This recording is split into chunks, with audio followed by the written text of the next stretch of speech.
மகளிர் தினத்தை முன்னிட்டு ஹெவன் டிவி மூலமா உங்களை சந்திக்குவதில் நாங்க மிகுந்த மகிழ்ச்சி அடைகிறோம். இந்த வாய்ப்பளித்த ஹெவன் டிவி ஊழியத்திற்கு ரொம்பவே நன்றி. நாங்க யார் பார்த்தோம் அப்படின்னா தென்காசி மாவட்டம் மேலகரம் பகுதியில நாங்க ஊழியம் பண்ணிட்டு இருக்கோம், சபை ஊழியம் பண்ணிட்டு இருக்கோம். எங்க அப்பா அந்த சபைக்கு பாஸ்டரா இருக்காங்க. இவங்க தான் எங்க அம்மா, இவங்க பாஸ்டர் அம்மா. நாங்க அவங்களுடைய 2 பிள்ளைங்கள். எங்க அக்கா அவங்க மூத்தவங்க, நான் 2வது பிள்ளை. எங்கள் 2 பேத்துக்குமே திருமணமாகி பிள்ளைங்களும் இருக்காங்க. எங்களுடைய 2 கணவர்களும் ஊழியத்தோட முழு நேரமா இணைந்து நாங்க எல்லாருமே சேர்ந்து மேலகரம் பகுதியில தென்காசி மாவட்டத்துல ஊழியம் பண்ணிட்டு இருக்கோம். எங்களுடைய ஆன்லைன் மினிஸ்ட்ரி பார்த்தோம் அப்படின்னா ஜாஸ் ஜேமி யூடியூப் சேனல் நாங்க வச்சிருக்கோம். நீங்க அதுல பாத்தீங்க, யூடியூப்ல பார்த்து ஜாஸ் ஜேமி நீங்க டைப் பண்ணீங்கன்னா எங்களுடைய ஆன்லைன் மினிஸ்ட்ரி அதுல வரும். ஆயிரக்கணக்கான ஆண்டருடைய சத்தியங்கள் நாங்க வீடியோஸ், ஆயிரக்கணக்கான வீடியோஸ் நாங்க போட்டிருக்கோம். ஒருவேளை ஒரு சில பேருக்கு அது தெரிஞ்சிருக்கலாம், ஒரு சில பேருக்கு தெரியாம இருக்கலாம். இந்த நிகழ்ச்சியை பார்த்துட்டு இருக்கதான பிரதர்ஸ் அண்ட் சிஸ்டர்ஸ், நீங்க இதுவரைக்கும் நீங்க அந்த சேனலை பார்க்காம இருந்தீங்கன்னா இனிமே நீங்க போய் பாருங்க. நிச்சயமா அது உங்களுடைய ஆவிக்குரிய வாழ்க்கைக்கு அது பிரயோஜனமா இருக்கும்.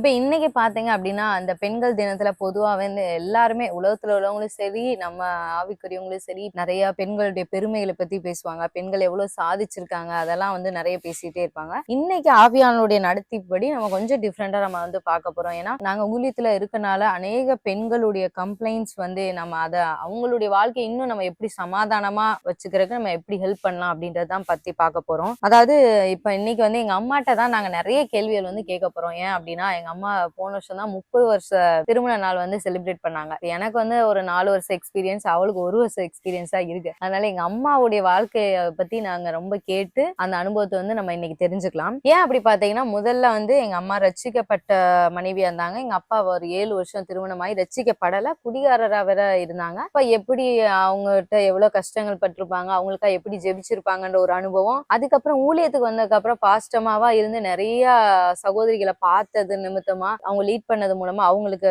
நிறைய அனுபவங்கள் இருக்கு. அதனால இப்ப நம்ம ஒரு சில காரியங்கள் கேட்டு நம்ம தெரிஞ்சுக்கலாம். முதல்ல என்ன அப்படின்னா, அநேக பெண்கள் ஒரு 70% 80% பேர் சொல்றது என்னன்னா, என் கணவர் எல்லாம் மாறவே மாட்டாரு. இந்த வார்த்தையை நான் எது ரட்சிக்கப்படாத கணவர் இருக்கிற சகோதரிட்டையும் கேட்டிருக்கேன். ரட்சிக்கப்பட்ட கணவராவே இருந்தாலும், நல்ல ஆவிக்குரிய கணவராவே இருந்தாலும் என் கணவர் மாற மாட்டாரு அப்படின்ற ஒரு வார்த்தை அதிகமா சொல்றாங்க. அதனால என் குடும்பத்தை என்னை சரியா நடத்த முடியல அப்படின்னு கவலைப்படுற சகோதரிகள் அநேக பேர் இருக்காங்க. இப்ப இந்த மாதிரி இருக்கவங்களுக்கு அவங்க எப்படி ஜெபிக்கணும், எப்படி எல்லாம் அந்த குடும்பத்தை நடத்தணும், அதுக்கு நீங்க என்ன ஆலோசனை சொல்றீங்க? இதுக்கு நான் முதல்ல சொல்ல ஆரம்பிக்கிறது என்னதுன்னா, மாற மாட்டாரு அப்படின்ற ஒரு நெகட்டிவ் தாட்ஸை முதல்ல நம்ம வாழ்க்கையில இருந்து தூர எடுக்கணும். இந்த கணவர் இது ஆண்டவர் எனக்கு கொடுத்த கணவர், எப்படினாலும் ஒரு நாள் மாறுவார் அப்படின்ற ஒரு நம்பிக்கை இருக்கணும். வாழ்க்கையில இருந்தா தான் நம்ம அடுத்த பகுதிக்கு ஒரு மாற்றத்தை எதிர்பார்க்க முடியும். ஏன்னா இப்படியே மாறவே மாட்டாரு அப்படின்னு நெகட்டிவா சொன்னோம்னா அவங்க லைஃப் லாங்காவே அவங்க வாயின் வார்த்தையே அவங்களுக்கு வந்து கடைசி வரைக்கும் வந்துருது. ஒரு காலகட்டத்துல அவரே மனம் திரும்பி வந்தா கூட அவர் செய்த செயல்கள் அந்த கசப்பு வந்து இவங்களால அவரை முழு மனசை ஏத்துக்கிட முடியாத அளவுக்கு போயிருது. இத மாதிரி என்னைக்குனாலும் என் கணவர் மாறுவாரு அப்படின்ற ஒரு சிந்தனையில இருக்கும்போது அது எப்பண்டான்னு எதிர்பார்த்துக்கிட்டு இருப்பாங்க. அவர் ஒரு கால் வரும்போது இவங்களும் அவளோடு எதிர்பார்த்து அவங்களுடைய மாற்றத்தை அனுபவிச்சு வாழ்க்கையை நல்லா ஓட்ட முடியும். அடுத்து வந்து நம்ம இதுல இருந்து வெளியே வரணும்னா நம்ம என்ன பார்க்கணும்னா, இதே மாதிரி பிரச்சனையில இருந்து நிறைய குடும்பங்கள் வெளியே வந்திருக்காங்க.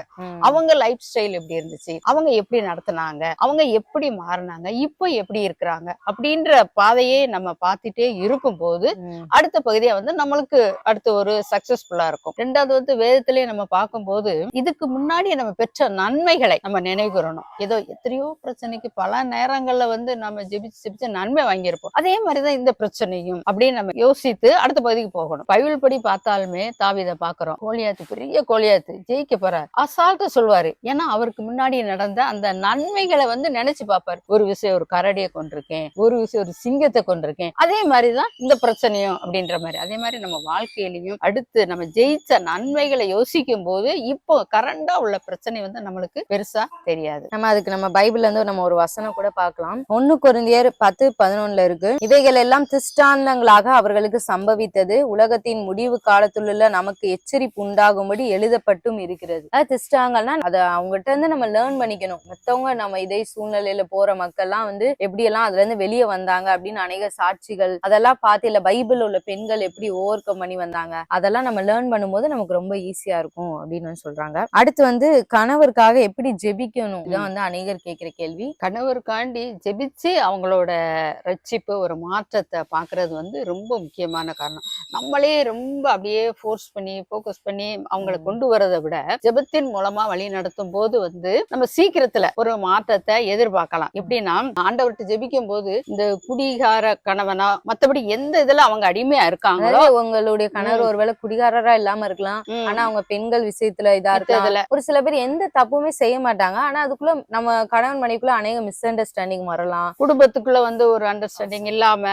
குடும்பத்துல ஒரு அட்டாச்மெண்ட் இல்லாம இருக்கலாம். ஒருவேளை உங்க கணவர் வந்து குடிகாரரா கூட இல்லாம இருக்கலாம், ஆனா வந்து அவர் பெண்கள் விஷயத்துல ஏதாவது தவறு பண்ணலாம். இல்லன்னா ஒரு சில பேர் என்ன சொல்லுவாங்கன்னா, நல்லா உழைப்பாரு என் கணவர், ஆனா வந்து நைட்டு 10 மணி 11 மணி அவர் வரவே வந்து லேட் ஆயிரும், அப்ப குடும்பத்தோட டைம் ஸ்பெண்ட் பண்ண மாட்டாரு. இது வந்து அநேகருடைய குற்றச்சாட்டா இருக்கு. அப்ப கெட்ட பழக்கமே இல்லாட்டினாலும் என் கணவர் நல்லா தான் எங்களுக்காக தான் உழைக்கிறாரு, ஆனாலுமே எங்களோட டைம் ஸ்பெண்ட் பண்ணாதது எங்களுக்கு ரொம்ப வருத்தமா இருக்கு அப்படின்னு. அப்ப இந்த கணவர்களுக்காக நம்ம எப்படி ஜெபிக்கணும் அப்படின்னு வந்து அநேகர் வந்து கேள்வி வைக்கிறாங்க. இப்படி கணவருக்காண்டு ஜெபிக்கும் போதும் இதையும் வந்து நம்ம வந்து ஒரு ஈஸியா எடுத்துதான் ஜெபிக்கணும். எப்படின்னா ஒரு கணவர் ஒரு எக்ஸாம்பிளுக்கு ஒரு குடிகாரா இருக்காருன்னு வச்சுக்கோமே, அந்த குடிகார கணவரை விட அந்த கணவர் மூலமா வர்ற பிரச்சனையை விட என்னுடைய தேவன் வந்து பெரியவர் அப்படின்ற பகுதிக்கு நம்ம போகணும். போகும்போதுதான் அவரால மாற்ற முடியாத எந்த செயல்களுமே கிடையாது. சீக்கிரத்துல நம்ம வந்து மாற்றத்தை எதிர்பார்க்கலாம். இப்படி நம்ம மைண்ட் வச்சு நம்ம ஜெபிக்கும் போதுதான் அடுத்த பகுதிக்கு எப்படி போன என்னுடைய வாழ்க்கை துணைவர், நான் ரட்சிக்கப்பட்டிருக்கேன், நான் இப்படியும் பரலோகத்துக்கு போயிருவேன், என்னோட கணவர் கண்டிப்பா நரகத்துக்கு போக கூடாது, நாங்க குடும்பமா பரலோகத்துக்கு போகணும் அப்படின்றே மைண்ட் செட்ல நம்ம தினமும் ஜெபிக்கும் போது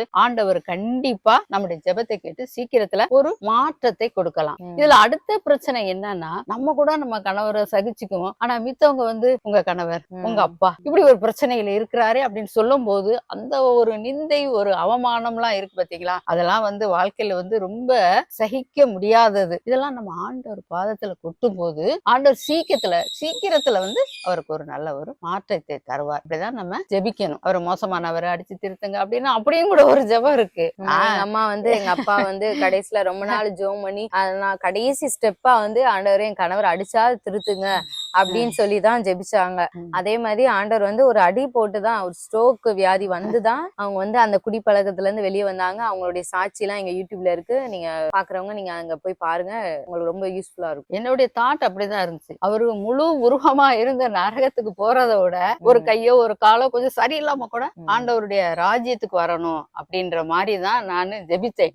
ஆனா உண்மையில அந்த ஜெபத்துக்கு எனக்கு நல்லா உண்மையில பலன் கிடைச்சது. எல்லாரும் அதே மாதிரி ஜெபிக்கணும்னு கிடையாது, இருந்தாலும் ஒரு என்னோட ஜெப ஆரம்ப வாழ்க்கை அப்படி இருந்துச்சு. நம்ம இப்படி ஜெபிக்கும் போது நம்முடைய கணவரை வந்து நாம ஆதாயப்படுத்திக் கொள்ளலாம், சீக்கிரத்துல ஆதாயப்படுத்திக் கொள்ளலாம். ரெண்டாவது வந்து ரொம்ப ஒரு முக்கியமான ஒரு கேள்வி தான் நம்ம அம்மாட்ட கேட்க போறோம். என்ன அப்படின்னா வந்து கணவர்மார்கள் கிட்ட வந்து பெண்கள் வந்து எப்படி பேசணும்? ஏன்னா நம்ம வந்து இத்தனை நாள் வந்திருக்க பெண்கள் வந்து வீட்டுல வந்து ஒரு செல்ல பிள்ளையாவோ ஒரு நல்ல ஒரு இதாவே வளர்ந்துருக்கலாம். வீட்டுல பேரண்ட்ஸ் கூட அவங்க என்ன சொன்னாலும் கேட்கிற மாதிரி வளர்ந்துருக்கலாம். ஒரு நல்ல ஒரு இதா. ஆனா கணவர்னு வரும்போது கணவர் அவங்களுக்கு ஒரு மரியாதை கொடுத்து அவங்கள்ட்ட வந்து எப்படி பேசணுங்கிறது வந்து ஒரு விதம் இருக்கு. இன்னைக்கு வந்து உங்களுடைய 30 வருட அனுபவத்துல வந்து எப்படி கணவர்மார்கள்ட்ட நம்ம பேசணும் அப்படிங்கறத வந்து நம்ம கேட்கலாம். இப்போ கணவர்மார்கிட்ட பேசணும்னா பாப்பா சொன்ன மாதிரி அதுக்கும் ஒரு மெத்தட் இருக்கு. அப்பாட்ட பேசுறது வேற, கணவர்கிட்ட பேசுறது வேற. கணவர் வந்து இப்போ நம்மளுடைய டாபிக்கே வந்து அவர் எப்படி அவரை திருத்தி வரணும், எப்படி ரட்சிக்கப்பட்டு வரணும் அப்படின்ற பகுதியில் உள்ள சகோதரிகளுக்கு தான் முக்கியமா நம்ம இதை பேசிக்கிட்டு இருக்கோம். இப்படிப்பட்ட சூழ்நிலையில இருக்கிற சகோதரிகள் வந்து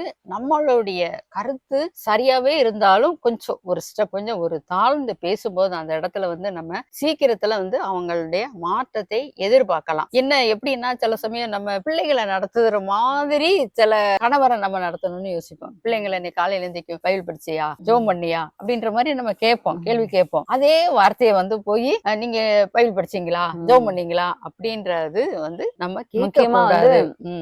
ரசிக்கப்பட்ட மனைவிமார்கள் வந்து அது கொஞ்சம் ஆவிக்குரிய மனைவிமார்கள் நம்ம பண்ற தப்பே வந்து இதுதான். மேபி அவங்க ப்ரேயர் பண்ணிக்கலாம். ஏன்னா இருதயத்தை தான் ஆண்டவர் வந்து அறிகிறார். நம்ம இன்னைக்கு இப்படி உட்கார்ந்து ப்ரேயர் பண்றது அவங்க இருதயத்துல கூட ஆண்டவர்கிட்ட பேசலாம். ஆனா நம்ம அவங்களை வந்து பிள்ளைங்களை மாதிரி ரொம்ப புஷ் பண்ணோம் அப்படின்னா வந்து அவங்களுக்கு வந்து இரிட்டேட்டிங்கா இருக்கும். ரொம்ப நம்மளை பார்த்தாலே அவங்களுக்கு எரிச்சலா வரும். இன்னொன்னு பிரேயர் பைபிள் இதை பார்த்தாலும் இன்னும் கொஞ்சம் நம்ம கூட கொஞ்சம் அவங்களை எரிச்சல் ஆக்கிட கூடாது. அதுக்கு பதிலா நம்ம எப்படின்னா இந்த மாதிரி பண்ணுங்க, நம்ம பண்ணும்போது நம்ம ரோல் மாடலா நம்ம பிள்ளைகளுக்கு தெரியும். இப்படி நம்ம பைபிள் எடுத்து தினமும் காலையில படிக்கும் போது நம்ம பிள்ளைங்க நம்மளை பார்த்து வளருவாங்க அப்படின்னு ஒரு பொலைட்டா நம்ம வந்து அவங்கள சொல்லலாம். ஏன்னா ஒரு சகோதரி வந்து முன்னாடி அந்த மாதிரி காலையில நினைச்சதுமே ஒரு அரட்டுற மாதிரி, என்ன பைபிள் படிக்கலையா, இன்னைக்கு எப்படி பைபிள் படிக்காம இருக்கீங்க, ஏன் ஜெபிக்காம இருக்கீங்க, இப்படி வந்து அவங்க கேட்டு கேட்டு கேட்டு அந்த கணவருக்கு கடைசியில வந்து அவங்களோட வாழவே விருப்பம் இல்லாம பிரிஞ்சே போயிட்டாரு. இந்த மாதிரிலாம் சம்பவங்கள் நடந்திருக்கு. அதனால நாங்க சொல்றோம். எல்லாருக்கும் தெரிஞ்ச ஒரு வசனம் தான் 1 பேதுரு 3:1-2 இருக்கு. அந்தபடி மனைவிகளே உங்கள் சொந்த புருஷருக்கு கீழ்ப்பணிந்திருங்கள். அப்பொழுது அவர்களில் யாராவது திருவசனத்திற்கு கீழ்ப்படியாதவர்களாய் இருந்தால் பயபக்தியோடு கூடிய உங்கள் கற்புள்ள நடக்கையை அவர்கள் பார்த்து போதனையின்றி மனைவிகளின் நடக்கையினாலே ஆதாயப்படுத்திக் கொள்ளப்படுவார்கள். இப்ப நம்ம மூன்றாவது ஒரு கேள்வி வந்து நம்ம பார்க்க போறோம். அதாவது கணவர் வந்து சரியா இல்ல, அதனால எனக்கு பிள்ளைகளை வளர்க்கறதே ரொம்ப கஷ்டமா இருக்கு அப்படின்னு வந்து அநேக சகோதரிகள் வந்து சொல்லுவாங்க. அந்த மாதிரி இருக்கவங்களுக்கு நீங்க எப்படி ஆலோசனை கொடுக்குறீங்க? இந்த மாதிரி உள்ள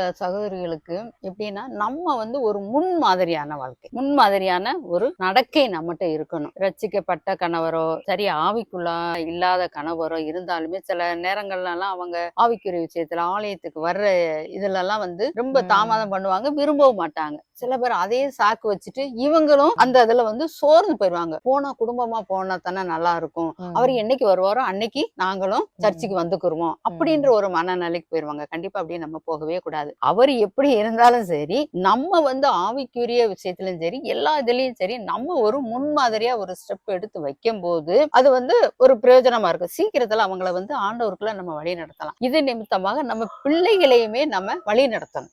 வழி நடத்தும் போது நம்ம குடும்பமா சீக்கிரத்துல வந்து ஆண்டவருக்குள்ள வந்துடலாம். ஒரு முன்மாதிரியான வாழ்க்கை வாழ்ந்தாதான் சீக்கிரம் அவங்கள வந்து திருத்த முடியும், ரட்சிக்க முடியும். பெண்கள் சகோதரிகள் ஒரு குடும்பத்துல கரெக்டா இருந்துட்டாலே கணவரையும் நம்ம கொண்டு வந்துக்கலாம், பிள்ளைகளையும் நம்ம கொண்டு வந்திருக்கலாம். அந்த மாதிரி ஒரு அனுபவம், அந்த மாதிரி ஒரு மேன்மையை வந்து ஆண்டவர் வந்து பெண்களுக்கு வந்து கொடுத்திருக்காரு. இப்ப இன்னொரு ஒரு கேள்வி கேட்கலாம். ஏன்னா இது வந்து அநேகருக்கு இருக்கிற ஒரு டவுட் என்னன்னா குடும்பத்துல பெண்களுடைய முக்கிய பொறுப்பு என்ன? ஏன்னா அநேக இப்ப வந்து பெரியவர்களை திட்டும் போதோ நீ பொறுப்பு இல்லாம நடந்து கொள்ற, அநேக மனைவிகள் வந்து கணவர்கிட்ட திட்டு வாங்குறதே இதுக்குதான், நீ வந்து பொறுப்பு இல்லாம இருக்க, நீ குடும்பத்தை கரெக்டா நடத்த மாட்டேங்கிற. இந்த வார்த்தையை வாங்காத மனைவிகள் யாருமே இருக்க மாட்டாங்க. அதனால அந்த குடும்பத்துல பெண்களுடைய முக்கிய பொறுப்பு என்ன? பெண்களுடைய முக்கிய பொறுப்பு என்னன்னா பொறுப்பு பெண்களை பொறுத்த அளவுக்கு வந்து பெருசா இருக்காது. இருந்தாலும் ஒரு சின்ன சின்ன விஷயமா இருந்தாலுமே அதுல வந்து நாம ஒரு பொறுப்பா நடந்துக்கிறணும். இப்ப உள்ள சூழ்நிலையில வந்து எல்லாருமே லேட் நைட்ல தான் படுக்கிறோம். ஆனா எந்திக்கிறது வந்து பெண்களா தான் ஃபர்ஸ்ட் இருக்கணும். ஏன்னா கணவர் தூங்கிட்டு இருப்பாங்க, பிள்ளைங்க தூங்கிட்டு இருப்பாங்க. அவங்க எல்லாம் எந்திரிச்ச பிறகு நம்ம எந்திரிச்சு காப்பி போட்டு கொடுப்போமே அப்படின்னா வந்து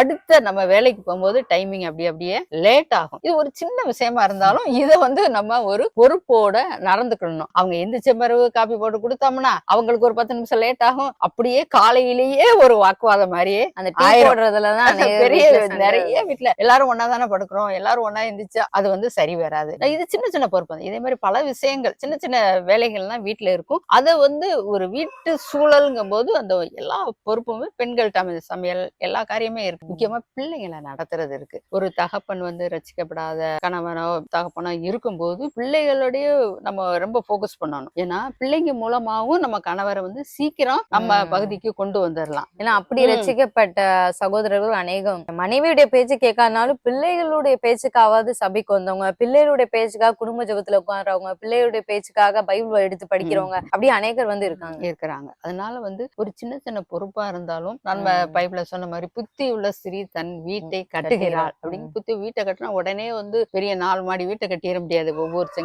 செங்கலா வச்சுதான் வீட்டை கட்ட முடியும். அந்த தினமும் ஒவ்வொரு செங்கல் எடுத்து வைக்கிற மாதிரிதான் நம்முடைய லைஃப் ஸ்டைல். அதனால வந்து நம்முடைய பொறுப்பு வந்து பெரிய பெரிய பொறுப்புகள்லாம் ஆண்கள் வெளியே வந்து சாதாரணமா ஈஸியா முடிச்சுட்டு வந்துருவாங்க. அவங்க செய்யற பல வேலைகள்லாம் நம்மளால செய்யவே முடியாது. அதே மாதிரி நம்ம சின்ன சின்னது அவங்களால செய்ய முடியாது. இதை வந்து நம்ம வாழ்க்கையில குடும்பத்துல ஷேர் பண்ணி போகும்போதுதான் நம்ம வந்து ஒரு அந்த பொறுப்புகளை எடுத்து செய்யும் போது நம்ம புத்தியுள்ள ஸ்திரீயா இருந்து நம்ம குடும்பத்தை கட்ட முடியும். இப்ப நம்ம பார்த்தோம் இந்த பெண்கள் தினத்தன்னைக்கு வந்து எங்க பாஸ்டமாவுடைய அந்த 30 வருட திருமண வாழ்க்கையிலயும் அவங்களுக்கு நடந்ததான அந்த எக்ஸ்பீரியன்ஸை பார்த்தோம். இப்போ ஒரு சில கேள்விகளுக்கான பதில்களையும் நம்ம பார்த்தோம். இப்ப பார்த்துட்டு இருக்கதான பெண்களா இருக்கலாம், திருமணம் ஆகாதவர்களும் நீங்க வந்து இதை தெரிஞ்சு வச்சுக்கலாம். எல்லாருமே பார்த்துக்காம இந்த மாதிரி நம்ம நடக்கும்போது நம்மளுடைய குடும்பத்தை வந்து நம்ம கட்டலாம். இந்த நிகழ்ச்சியை பார்த்து கொண்டு இருக்கிற பெண்கள் அனைவருக்கும் பெண்கள் தின வாழ்த்துக்களை தெரிவித்துக் கொள்கிறேன். கர்த்தர் உங்களை ஆசீர்வதிப்பாராக.